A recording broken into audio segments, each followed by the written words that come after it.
Absolute resonance के इस episode की शुरुआत में हम देखते हैं कि लीलो, जियांग और प्रिंसेस जो होते हैं ये अभी भी उसी खंबे मतलब कि बिल्डिंग के ऊपर खड़े होते हैं और ये लोग कहते हैं कि यहाँ पे इन जैसे तो वाकई में काफी सारे हैं। तो वाकई में अगर हम एक बारी जो इस बाढ़ की चपेट में आ गए तो हम लोग काफी बड़ी मुसीबत में पड़ जाएंगे, इसलिए मैं इस 4 आर्म डीमन आई स्नेक को रोक के रखती हूँ, जबकि जियांग जो है ये बाकी को सप्रेस करने के लिए जिम्मेदार होगी। जबकि लीलो तुम बस मौके का इंतजार करना जिससे कि तुम जल्द से जल्द प्योरिफिकेशन बैरियर को सेटअप कर पाओ, क्योंकि बैरियर की मदद से हम सीधे सीधे 4 आर्म डीमन आई स्नेक का सामना कर पाएंगे। इसलिए यंग लॉर्ड ये जो सक्सेस और फेलियर है इतने बड़े ऑपरेशन की ये तुम पे ही डिपेंड करती है। तो लीलो भी कहता है कि हाँ ठीक है। तो प्रिंसेस ज्योति ये पूछती है कि लेकिन जियांग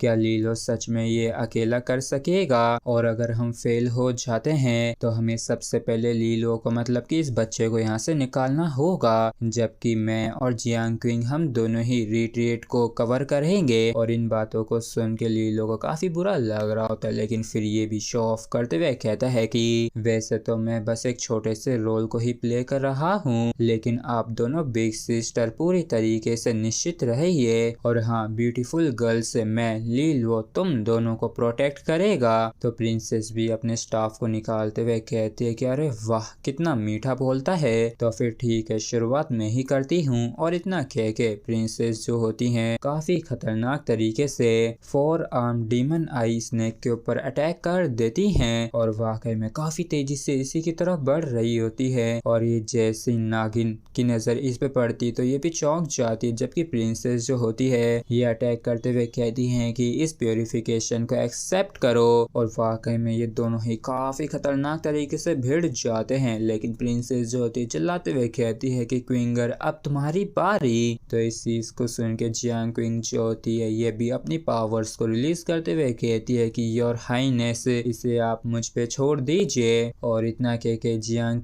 जो होती है रियलम ऑफ रेडिएंट लाइट का इस्तेमाल करती है, जिसकी वजह से काफी ज्यादा लाइट जमीन पे पड़ने लगती है, और इसकी चपेट में आने की वजह से काफी सारे स्नेक जो होते डिस्ट्रॉय होने लगते हैं। जबकि लीलो जो होता है ये भी अचानक से काफी तेजी से आगे बढ़ रहा होता है और इधर उधर टाउन में मंडरा रहा होता है, और इस दौरान ये एक के बाद एक करके स्पिरिट ऑब्स को भी सेटअप करता जा रहा था, और जैसे जैसे एक्टिवेट हो रहे होते तो काफी जोर से ग्लो भी हो रहे होते हैं। और लीलो जो होता है ये सोचता है कि मैं वाकई में काफी शुक्रगुजार हूँ रेडिएंट लाइट के रियलम के सपरेशन के लिए, क्योंकि इसकी वजह से ज्यादा एनोमली नहीं दिख रहे हैं, और अब तो बस एक आखिरी स्टोन टावर ही रह गया है। और तभी अचानक से लीलो की बाजू में जो बिल्डिंग होती है वहाँ पे लाइट चमकती है, और इसे देख के लीलो भी हैरान होता है और इसे भी कुछ भी समझ में नहीं आता है, और ये कुछ भी समझ पाता उससे पहले इसके ऊपर एक काफी खतरनाक अटैक हो जाता है। और ये भी परेशान होते हुए सोचता है कि ये जिस तरीके का अटैक था तो ऐसा तो नहीं दिखता है कि ये किसी एनोमली का था। और फिर लीलो भी चौकन्ना होते हुए कहता है कि आखिर कौन है ये, क्यों मुझ पे अटैक कर रहे हो। और हम यहाँ पे एक मिस्टीरियस से बंदे को देखते हैं, जिसे देख के लीलो भी सोचता है कि ये तो एक बंदा है जिसने एक ब्लैक आर्मर पहन रखा है, लेकिन आखिर क्यों ये मुझ पे अटैक कर रहा है, और क्या ये सच में कोई ऐसा पर्सन है जो कि यहाँ पे इस तरीके की जगह पे किसी को ढूंढने आया हो, लेकिन आखिर ये क्यों मुझ पे अटैक कर रहा है। बल्कि हमारा जो गोल्स है वो तो एक ही होना चाहिए। तो क्या ऐसा हो सकता है कि ग्रैंड एल्डर ने जो कुछ भी कहा था इस चीज को लेके वो सच हो, कि ये जो ब्लैक विंड एम्पायर है ये मैन मेड है। तो क्या ऐसा भी हो सकता है कि ये जो बंदा है ये उनमें से ही एक हो, मतलब कि लीलो जो ये सोच रहा है कि इस ब्लैक विंड एम्पायर को इंसानों ने ही तबाह किया, मतलब कि यहीं के लोगों ने इसे बर्बाद किया है, और ये आदमी जो ये भी उन्हीं में से एक है। और ये जो बंदा होता है लीलो के ऊपर अटैक करते हुए कहते हैं कि एक मामूली से रेजोनेंस मास्टर की यहाँ पे आने की हिम्मत कैसे हुई, अब तुम मरोगे। और इस चीज को सुन के लीलो को भी गुस्सा आ जाता है, और ये भी तुरंत ही अपनी स्वॉर्ड को बाहर निकाल लेता है और सोचता है कि इसकी जो रेजोनेंस फोर्स है वो डीशा जनरल रैंक की है, तो अगर हमारा सामना सीधा हेड ऑन होता है तो मैं इसका मुकाबला नहीं कर सकूंगा।